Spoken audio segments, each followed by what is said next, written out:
Hey, this is Anthony Gomes, and I'd like to show you some of my guitars today. The first one is my custom shop, master-built Fender Telecaster thin line, 2 humbuckers, and I was endorsed by Fender at this time, and they were very kind and offered to make me a guitar that I could build a career on. And this is master-built by Todd Krause, which means one guy builds the whole guitar from start to finish. Normally you have experts that just might do a neck or wind pickups or what have you. So I dreamed in my mind's eye the perfect guitar.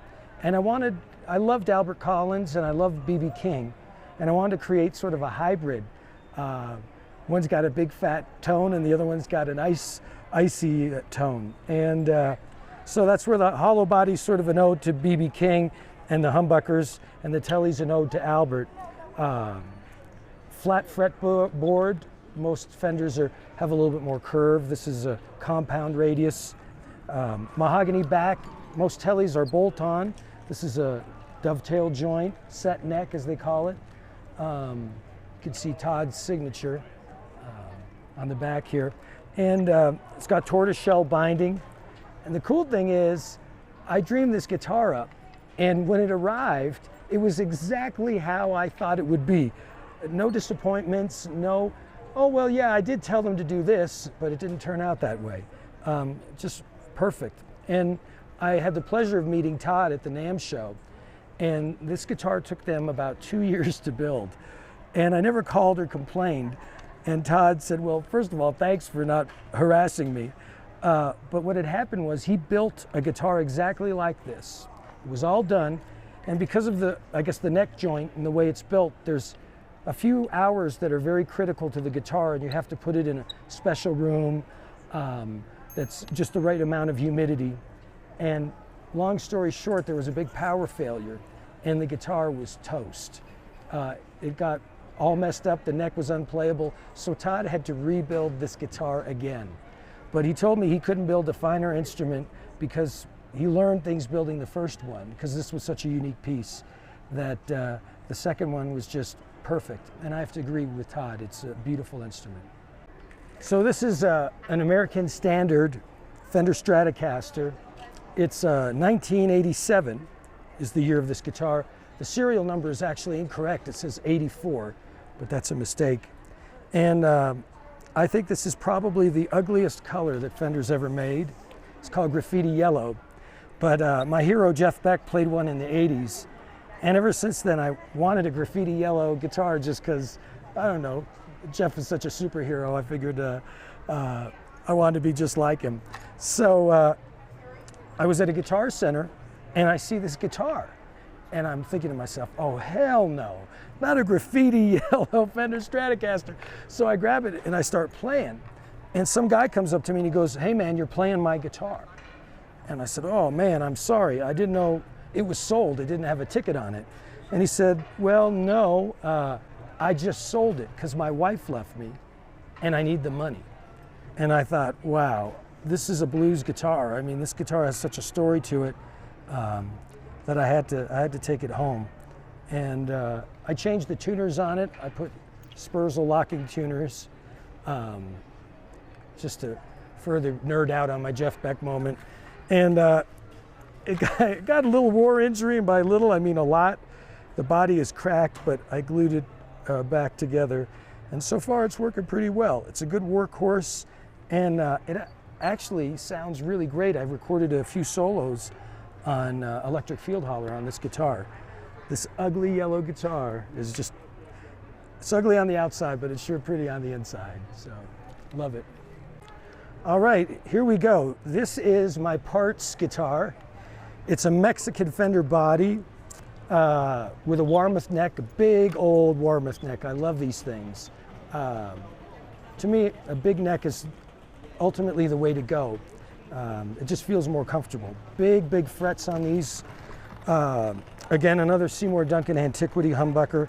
I think they're the finest humbuckers going. Seymour really knows, in my opinion, how to get the tone just right. And I have a couple of Alnico 2 Duncans in here. And I really really love the job that Seymour Duncan does. And yeah, there's not much to say about this guitar. It's just a good road workhorse, and I love to play it. It sounds great.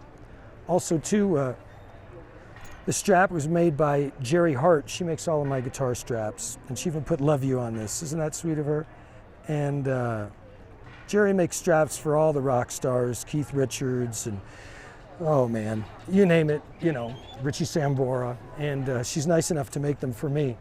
And anybody, if you have a nice guitar out there, buy a nice strap for it. Call Jerry up. You know, don't put a $20 strap on a $3,000 guitar. You know, I think the strap costs more than this guitar actually, but I love it.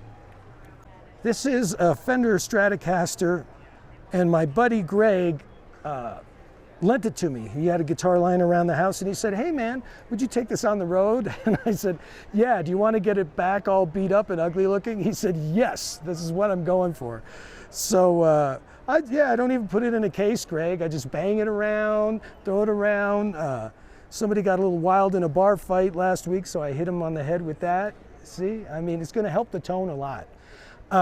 Cool thing, this guitar sounds great. And thing that I dig about it is that, no whammy bar. Check it out, hardtail. And ugly pick guard, but they didn't have a non-perloid one at the store, so desperate times. And I stuck 2 Duncan Antiquities, keeping consistent with it. And just, this guitar is a lot of fun to play. And I think of my buddy Greg. He's a very crazy and wild guy, so I always get a smile on my face when I play this guitar. All right, this is the controversial guitar. Look out, you're gonna get a lot of letters about this, and people are gonna give me a lot of hate mail for what I'm about to talk about here. This is one of my 2 vintage Strats that I own. I have a 65 and a 66. This is the 66. The Sunburst 65 I call Ginger, and this one's called Mary Ann. It's all about my childhood, but that's a long story. So the controversial thing about this is that it has Fender noiseless pickups in it. And I do own the 66 pickups. But I just recently swapped them out because I'm recording, and those pickups sound awesome. But when I'm recording leads with a lot of overdrive, even though I try to shield it and stuff, I still got a buzz. So the engineer made me change the pickups in it. So I know you purists out there, well, you hate me anyway, so now you hate me even more. But as soon as this album is done, I'll go back to the beautiful sounding normal 66 pickups. But thing I love about this guitar, first year big headstock, there are not a lot of 66s out there because Fender was thinking of discontinuing the Strat line. But then a guy named Jimi Hendrix came out, and then everybody wanted a Strat. Yes, it's got a lot of war wounds. And the great story about this guitar is that it came back home. About 10 years ago, I was working on an album and we were financing it ourselves, so I needed the money, and I sold this guitar to a friend. And they sold it back to me about a year ago. And they were so cool because they sold it back to me for what they bought it for, even though the guitar had appreciated considerably. The only bad thing is when they asked me to buy the guitar, they asked if I could sign the back of the headstock. So I did. And now I've tried to remove my signature not to look like a loser that signs my own guitars. It's not easy to do, folks, but I try. So, but I love this guitar, man. It's on the cover of Unity. A lot of my guitar playing friends call it the Unity Strat because it's very synonymous with that time period in my career, and it just plays like a dream. This guitar is like, to quote Spinal Tap, it plays itself. And I just love it. And it's a pleasure to own a couple vintage instruments. So that's it. That concludes our nerdy guitar talk. Hope you guys enjoyed this, and maybe we'll do part 2 one day when we come back here to the Blues Rock Review headquarters. Thank you for watching, and hope to see you on the road.